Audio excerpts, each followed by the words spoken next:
This original WSRE presentation is made possible by viewers like you. Thank you.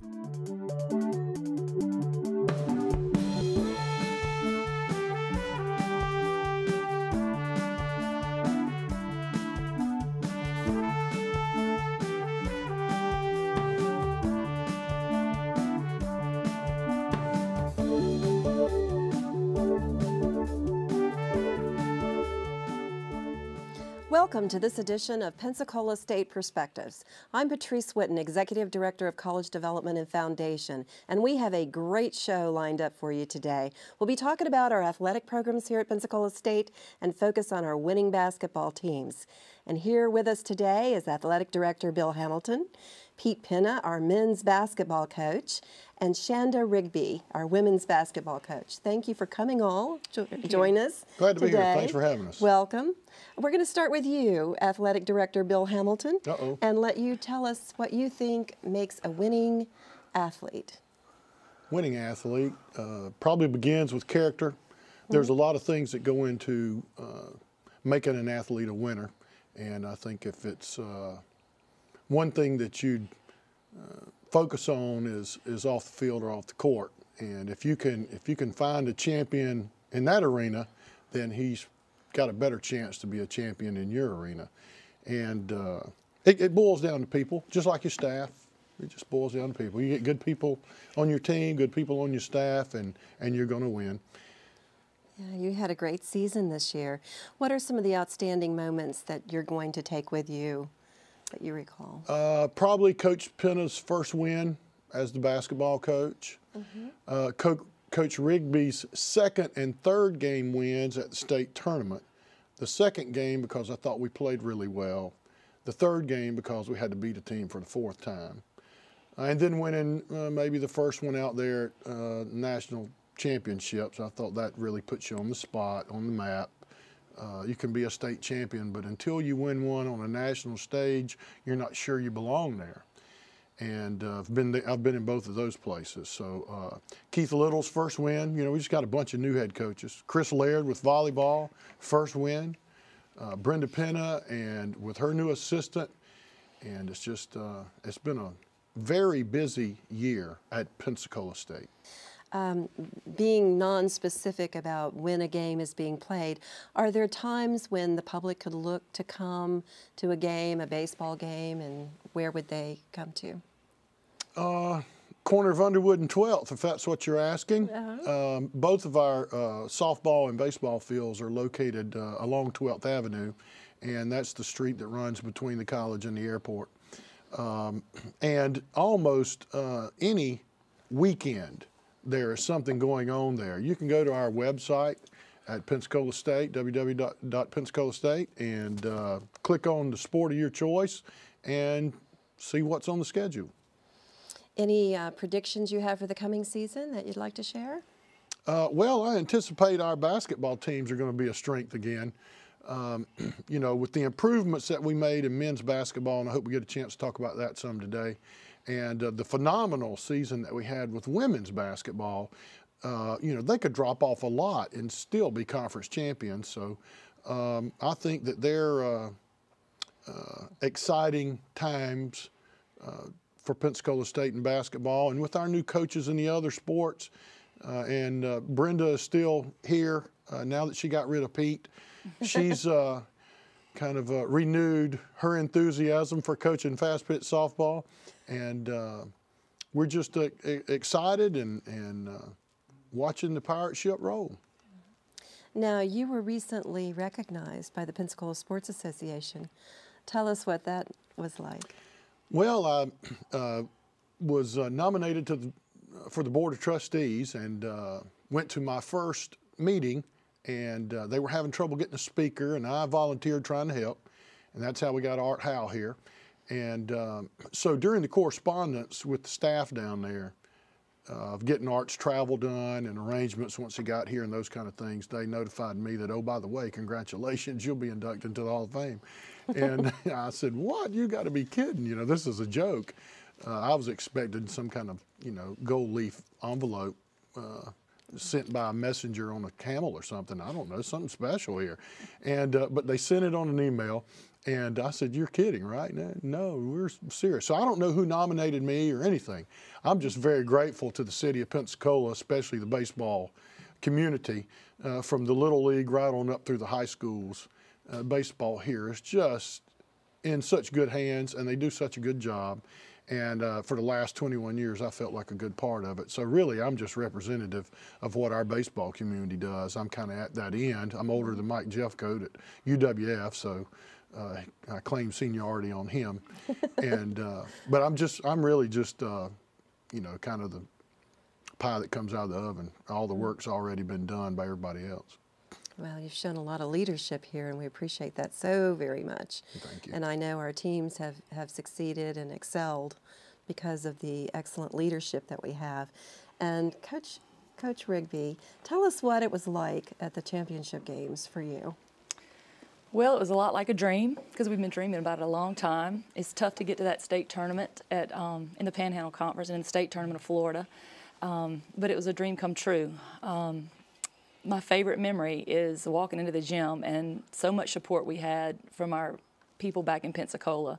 The team kind of walked in the gym late for our championship game. We were doing some motivational things out in the parking lot, and we walked in late, and we could not believe it. When we walked in the gym, it was electric with Pensacola fans shaking pom-poms, cheerleaders, mascot, administration. It was fantastic, and I'll never forget that. That's a moment I'll always treasure. So tell us some of your favorite memories, outstanding moments that you'll take with you other than just overall, other than the games themselves. Well, the progress of the young ladies here. At Pensacola State College, we have so many resources to help students grow as people, as students, as individuals. And not only did this team achieve more than we've ever achieved before, but on the court, but I believe we did off the court as well. As students, as athletes, maybe in their spiritual lives, in a lot of different aspects, the young ladies really grew this year, and it was fun to be a part of that growth and to have it documented with the winning season as well. That was wonderful. How do they perform academically? Academically, we are well above the average junior college basketball team. Coach Hamilton might want to speak on that later. He knows our statistics and things like that. In the past, in the last 2 years, we've had several academic All-Americans on our team, which that doesn't come out till later. But in the past, we had 3 in 1 year, which is sort of unheard of. But I give all the credit to our faculty here at Pensacola State and our tutors and our tutoring program.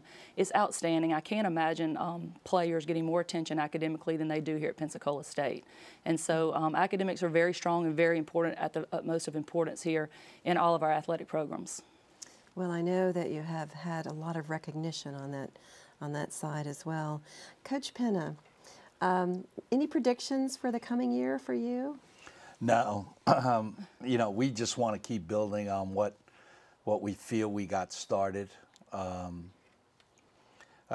thought it was, you know, everybody was saying, "Hey, what a nice job, way to keep." But I thought we have plenty of room for improvement. I think our guys came in and did a great job early on, right from the beginning. It wasn't hard to coach this basketball team this year. These guys made it very, very easy.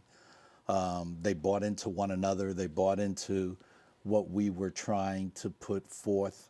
I think they got the grasp on the love that I have for this school right away, and I think they developed with that. So, you know, there were a lot of special moments because they were first this year. Now, I don't want to sit back too much on that. Now we've got to get going and keep building on what we got started. Mm-hmm. Any particular outstanding moments that you'll take with you from the past season? Yeah, you know, Coach mentioned the first win, and to be honest with you, we were trailing that game most of the way. So winning your first game was the last thing on my mind until it actually did happen, and I walked in the locker room, and I think you'll meet a couple of these young men here in a minute. I can remember Darren grabbing me and saying, "Hey, congratulations on the first win," and then all of a sudden it hit you, and then you thought about the people that gave you this opportunity. You were, I'm so grateful to my athletic director and to our president for giving me this opportunity. And you know, you're 55 years old and your dream job all of a sudden happens to you. I absolutely treasure this moment. And the last thing I want to do, which motivates me every day, is I don't want to let them down. I want them to know that they made the right decision and made a good decision, and that motivates me every day. Now, it starts with recruiting. Tell us your perspective on that. You're looking at some good recruits for the coming year? Well, the old saying is, you got to get off the bus with the best players. And so that's what we try to do. We have recruiting budgets and philosophies in place. They go after high character players, good players. But we, for instance, we were on a player last week that was going to present some problems for us, and we just backed out of that situation. We didn't want to do anything that would cause us to have any attention in a negative light. And so it's just, you know, it starts with recruiting. You go after good people and you get good players, and then the rest of it's a little easier. You coach as hard each year. And what makes the difference is the character of the individuals that you're coaching. You know, Shanda and I was talking about this one time, and we actually win every day. When we teach those kids how important going to class is, minding your manners, fitting in socially, giving back to the community, which we do quite a bit of. We were on President Obama's honor roll for community service in 2010. That's where your wins are. And it doesn't change for us year to year. You just have to hit the jackpot with the kid. That's what it boils down to. You have to hit the jackpot with the kid because you work the same every year. Well, it seems like you've been doing it correctly all these years. Tell us one thing that you notice right away about an individual when you're in the recruiting process. Well, for me, I'm not sure about basketball because in baseball, you know, I spent 26 years doing that, and we would have a prolonged period of time prior to the game to watch these guys, usually 2 hours with batting practice and stretching and infield and outfield and all that kind of stuff. And you'd get an idea about what kind of kid he was by watching him interact with his teammates. And that was usually before you ever met the parents. You know, you certainly can tell when he's around his parents what they've let him get away with, what they haven't. And then just watching him, you know, a funny story is we had a running joke on my staff one year that we call him peekers. He's the guy that runs down to the bullpen to get loose and sees you on the fence, and he can't help but look to see what school you're with, or, you know, see if you're looking at him. Notice that I'm going to get loose. Same thing with the guys on deck swinging the bat. They'll swing the bat, and as the bat goes around, their head goes around, it looks in the stands real quick. We call them peekers.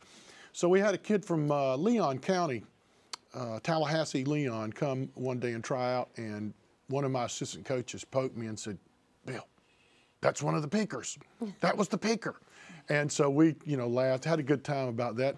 Recruiting is the name of the game. You spend a lot of time. The thing that I don't miss about it is to get a yes, you had to get 10 no's. And my wife got really tired of listening to me on the phone late at night, call kids all over the South and have them tell me they were going to some other school. I'm going to Auburn. I'm going to Miami-Dade. I'm going wherever. And that part gets old. But the yeses more than make up for it. If you had a magic wand, Coach Rigby, and you could give your players and your teams anything, what would you wish for? To use this opportunity that's given to them here at Pensacola State to get there. We used to have a slogan here, you can get there from here. And I just wholeheartedly believe it. That's why at the end of the day when I'm really tired or I'm ready to call it quits sometimes, I keep going because I believe in that here at Pensacola State. You can get there from here. And for many of my young women in this program, this is the greatest opportunity they've ever had to come to this school because they can get anywhere from here. Last year, all 3 of our sophomores signed Division I scholarships, and they're there. The year before, all of our players signed Division I, and they're on track to graduate either this spring or this summer. Signing day is tomorrow for NCAA. We have one signing at Auburn. We've had 2 with Alabama. Several are signing at other various places, but they can get there from here. And so my wish, if I had a magic wand, is that maybe we could age them a little bit. Sometimes they say youth is wasted on the young. When they come in here as freshmen, they don't get it right away. What a great opportunity this is. But I would want them not to waste 1 minute and take advantage of this opportunity at Pensacola State to build, not only to build their education, but their contacts and everything else, and get all they can get out of this opportunity. That is terrific. What about you, Coach Penna? Probably perseverance. I think our kids come from all different backgrounds, and no place is perfect, and no situation is going to be perfect throughout. There's going to be ups and there's going to be downs, and let's not let the down times stay or linger for too long. Let's get right back up and let's get to work, because I truly believe that things are going to work out. Now, you just have to fight through and persevere, because even our days are tough days sometimes. Sure. And I want our kids to learn that it's not the getting knocked down part. We all get knocked down. Now let's pick up and let's get going again. So hopefully perseverance with our guys, because nothing is going to come easy. Nothing is simple. That's true. Is there anything in particular from the Boosters Association? You have plans for that in the coming seasons. Tell us about those plans a little bit. Well, we are restructuring our booster club a little bit. We're setting up some long-range goals, 10 and 5-year and immediate, and we're going to have a list of what we want to spend it on. There's quite a bit that goes into that. Anytime you involve our foundation with fundraising, you're going to get a very good product, but a thorough education. And in the last year, as I've kind of evolved into this role of full-time athletic director, I have found that out.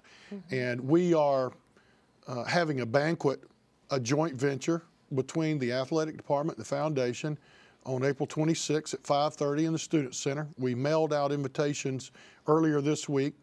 A member of the foundation staff, Betty Wasson, has done a great job in spearheading the organization of this event.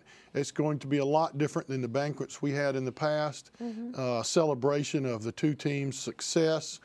A great night to thank you for those people that are boosters or want to come and be boosters and see what's going on.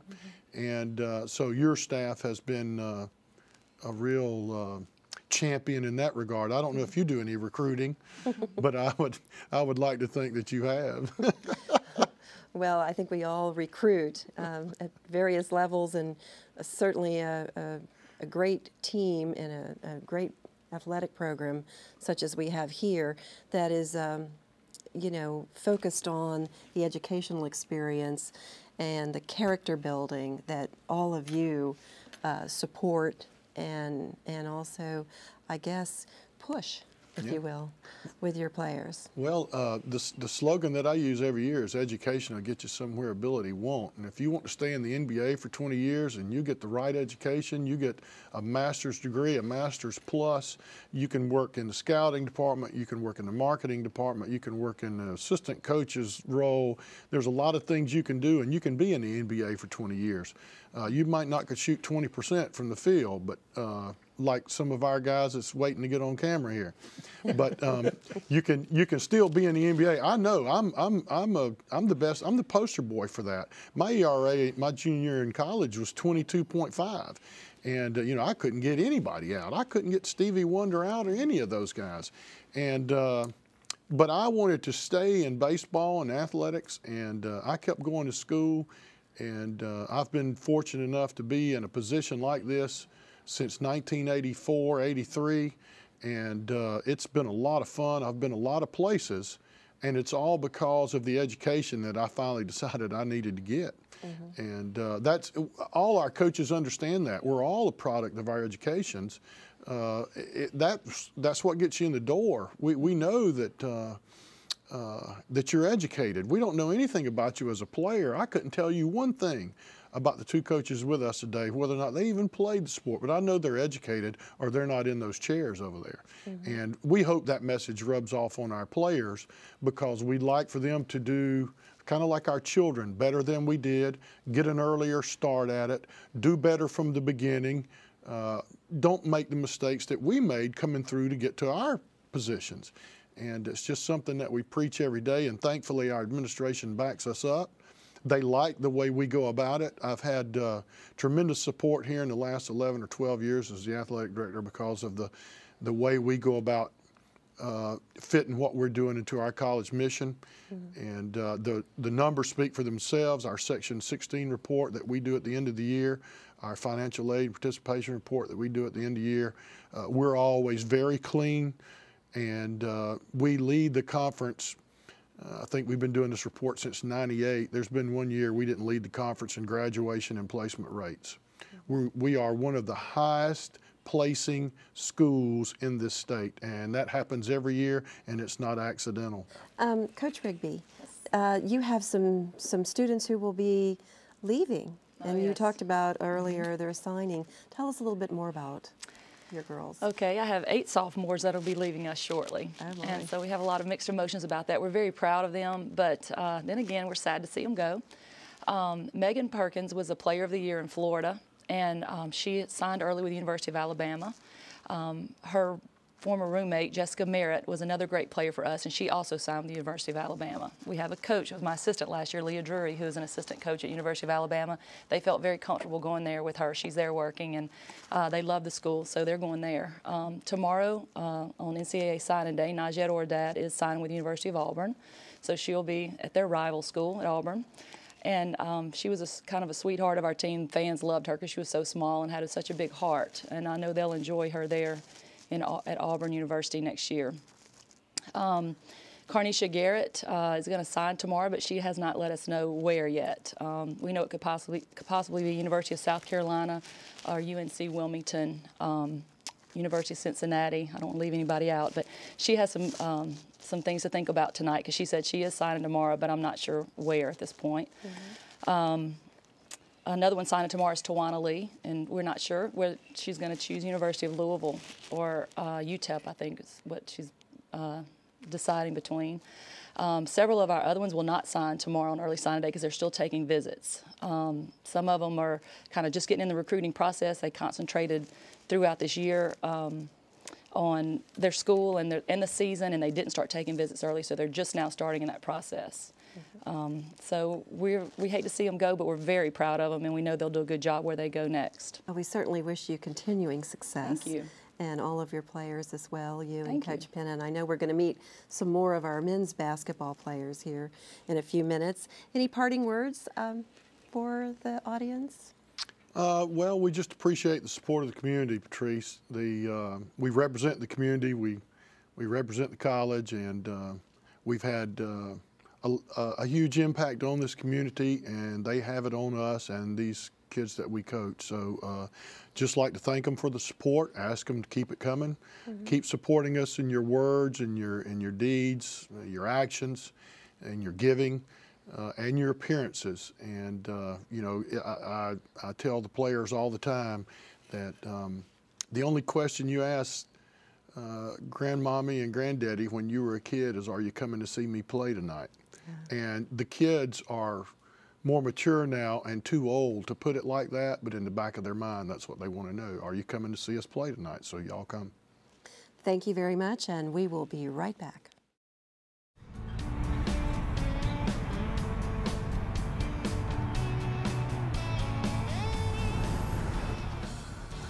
WSRE's van has been wrapped with many of the favorite PBS characters that kids of all ages have come to know and love. This van is used by WSRE's production crew and can be seen at schools and community events. You may even see it when you're driving around the Gulf Coast region. It's a moving billboard for WSRE and a reminder that we're more than just TV. WSRE is your partner in education, helping our kids learn and grow. We're raising readers.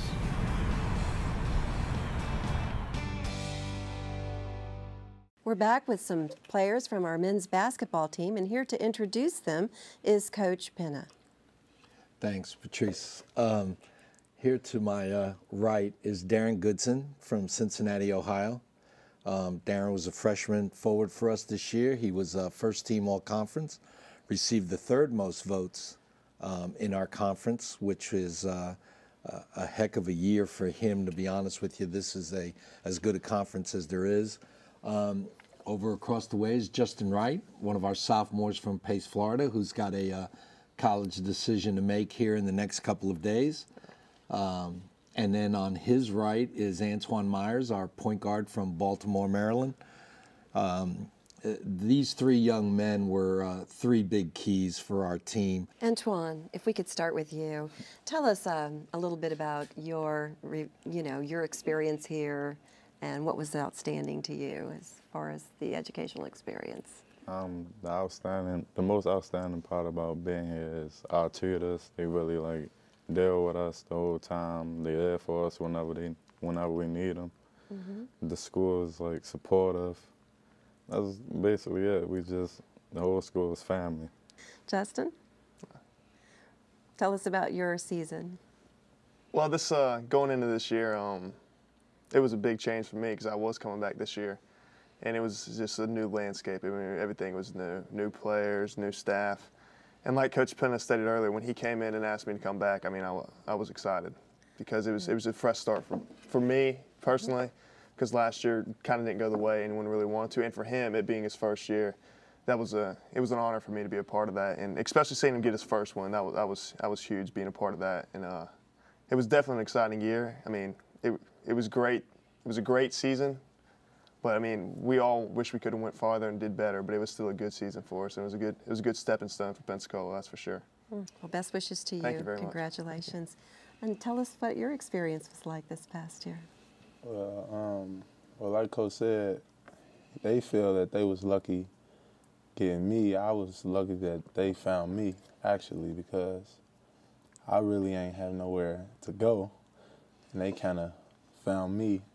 And like he said, Coach Murdoch ain't think I was gonna come. Well, when I walked in the gym, they had came in late, and then I seen them, and I was like, someone wants me. And that's why I wound up came down here on my visit. Justin took me out, had a good time, and sealed the deal. Then met all my other teammates. We got down here. It was hot, so hot. And I was like, I can get used to this because, being from up the Midwest, it's cold a lot. And I came down here, I had on black shirt and black pants, black shoes. It was like 89 degrees. And just had a good year. Everybody on the team bonded. Coaches care about us. We ain't got to want for nothing. I just like being here, like Pensacola, like the coaches. We thank you all very much and wish you continuing success. Coach, parting words? Yeah, they were. Patrice, I don't have the words to tell you how special the year was in so many different ways.